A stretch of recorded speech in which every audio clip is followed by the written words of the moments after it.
మీరు అనేక వ్యాపారాలు చేసి నష్టపోయారా? ఏ వ్యాపారమైనా గానివ్వండి. రియల్ ఎస్టేట్ గానియండి, అదేవిధంగా ఫ్రూట్స్‌కు సంబంధించింది గానియండి, బుక్ స్టాల్ గానియండి, ఇలా చిరు వ్యాపారాలు చేసి నష్టపోయారా? అదేవిధంగా పెద్ద పెద్ద కన్‌స్ట్రక్షన్స్ వ్యాపారాలు చేసి కూడా నష్టపోయారా? అలాంటి వారు ఒక్కసారి మీ జీవితంలో ఒక్కసారైనా సరే శని హోమం అనేది జరిపించుకోవాలి. జూన్ 27 శని త్రయోదశి వస్తుందండి. ఆ రోజు నేను శని హోమాన్ని జరిపించబోతున్నాను.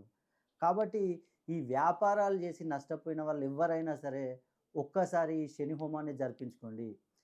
మీరు ఈ శని హోమం జరిపించుకొని ఆ శని భగవానుని ఆశీస్సులు పొందినట్లయితే మీకున్న సమస్యలు మొత్తం తీరిపోతాయి.